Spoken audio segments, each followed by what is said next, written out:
Il y a la crise structurelle qui a déjà affecté le secteur, puis la crise conjoncturelle. La crise structurelle, c'est que l'école en Haïti est dans la croisée chez des chemins. Notre modèle éducatif est en crise parce que nous sommes dans le cadre d'une société en mutation. La société haïtienne est une société mutante. Elle est en train de se transformer sous nos yeux pour aller quelque part d'autre. Mais il se trouve que dans certaines sociétés, les phénomènes de mutation s'étudient, s'expliquent, s'analysent, mais dans notre cas, nous subissons la mutation. Et puisque la société globalement est en crise et que l'école est le reflet justement de cette crise, à chaque fois que la société reçoit un coup, l'école le reçoit aussi. Il y a des écoles où les parents ne peuvent même pas payer la scolarité des enfants. Nous sommes en train d'assister de grands bouleversements dans le monde. Et des crises géopolitiques s'annoncent. Et là, les responsables de la FEF doivent voir comment adapter l'école à la mutation de la société, parce que la société haïtienne s'en va quelque part. On n'arrive pas à dire encore où va la société haïtienne. Mais l'école aussi est dans la mutation. Où va l'école haïtienne? Le ministère de l'Éducation nationale, par ma présence, salue tout effort qu'on a fait là. Nous avons dit que nous sommes conscients de défis, nous sommes conscients du fait que quand pile dans l'école nous qui boulait en bas la ville là, Kafou, Gressier ou Dédal, côté de l'école, nous connaissons. Toute l'école, ça à côté, nous obligés à déplacer, à louer qui pas prévoir dans le budget, côté de gens pas payer, côté maman, papa, obligé quitter telle zone, côté obligé d'adapter à la situation, ça, nous connaissons la situation. Nous, non période, côté ministère a réfléchi, quel type d'accompagnement apporter aux écoles. Parce que l'école protestante, même si il y a abus lucratif, mais ce n'est pas l'école qui est excessif dans l'argent à demander des parents. Je peux le témoigner en ma qualité de ministre. Et là, il faut regarder comment pour nous faire accompagnement par nous. Semaine ça, il y a fait formation pour les enseignants et travailler au niveau du 3e cycle fondamental pour les 4 nouvelles matières. Moi, j'ai été passé à le visiter. Moi, j'ai gagné un enseignant qui sont dans l'école privée, dans l'école, je ne sais pas. Nous avons assuré que l'enseignant pas nous était là, formé 10 000 enseignants pour les 4 nouvelles matières. Éducation à la citoyenneté, éducation et physique et sportive. Assurez-nous que dans l'école côté nous dirigé que enseignants nous suivent formation ça. Parce que nous avons dit que le ministère, pas ministère de l'éducation pour lycée, pour l'école nationale, c'est le ministère de l'éducation pour tout le pays. Formation, il faut bailler tous les enseignants qui travaillent pour nous dans le système. Nous souhaitons nous bon courage. Travail là, c'est métier de sacerdoce. Nous ne pouvons pas quitter ça. Continuer le travail là.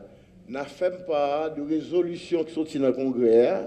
Mais très rapidement, et nous n'avons pas le chita à la fédération pour nous regarder qui apporte au ministère à capoter l'école en difficulté. Nous avons déjà une réunion avec le directeur départemental d'éducation de l'Ouest sur question ça, qui a cheminé quelques listes d'écoles en difficulté. Nous avons travaillé sur ça. À la vérité, ce n'est pas nous seuls. Mais l'important pour nous connaître que le ministère, avec nous, et travaille à faire, son travail à faire pour développer le pays, pour sauver la jeunesse. Là.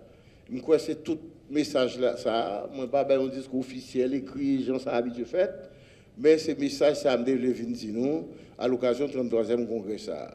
C'est l'école pour nous gagner, pas de l'autre route. La Fédération des écoles protestantes d'Haïti, FEF, est un réseau d'écoles non publiques protestantes haïtiennes réparties sur l'ensemble du territoire national haïtien. La FEF, grâce à son réseau, s'est inscrite dans le paysage éducatif de ce pays comme un acteur incontournable.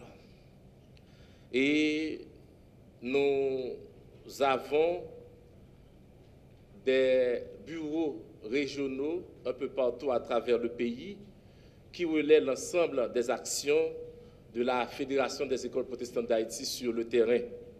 Je voudrais parler de la région de l'Artibonite, de la région du centre, bas et au plateau central, de la région de la Grand'Anse, de la région des Nippes, de la région du nord-nord-est, de la région du nord-ouest, de la région de l'ouest, de la région du sud et de celle du sud-est. Je voudrais saluer les conseillers régionaux et les coordonnateurs de ces 10 régions administratives de la Fédération des écoles protestantes d'Haïti. Je veux aussi manifester ma reconnaissance au conseil d'administration de la Fédération des écoles protestantes d'Haïti, FEF, pour son accompagnement pendant les 6 dernières années.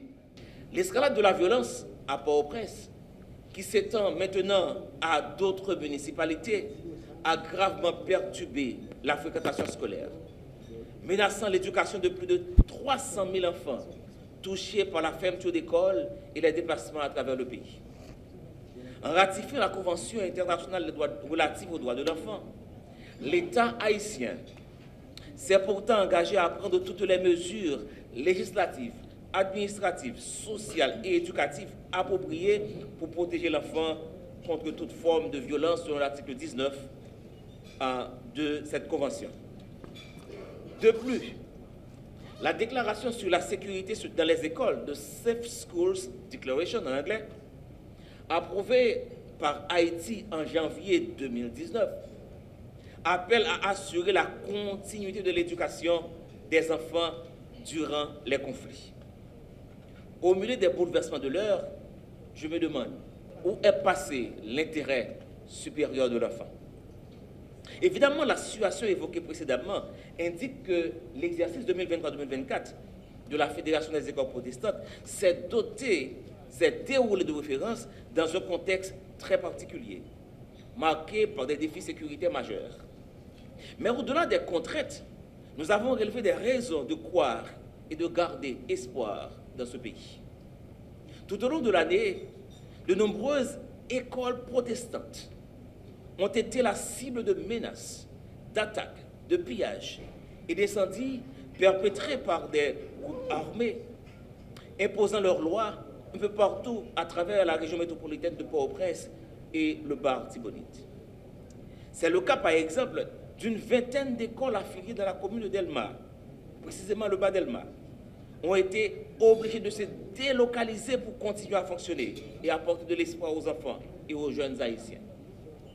Après le collège Verena de l'Armée du Salut et bien d'autres établissements scolaires, l'institution chrétienne d'enseignement fondamental, à titre d'illustration, a gravement subi la fureur de civils armés qui ont saccagé des bâtiments et ses matériels à Delma 24 lors des protestations violentes antigouvernementales de février 2024.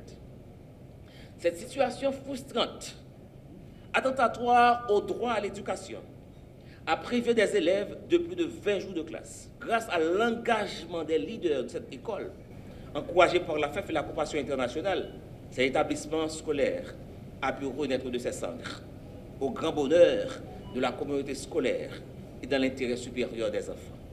Cela m'attriste beaucoup et me porte à demander à l'État haïtien, à FNE en particulier, où est l'intérêt supérieur de l'enfant dans l'arrêt de ce financement alimenté principalement par la diaspora haïtienne grâce à la taxe de 1,50 $ prélevée sur les transferts d'argent.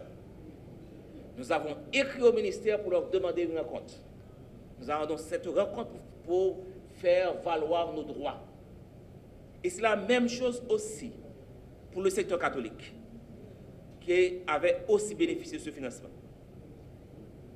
C'est une situation qui interroge sur la considération que notre société et notre État en particulier portent à l'éducation et à la protection de l'enfant, ainsi qu'au soutien aux familles vulnérables.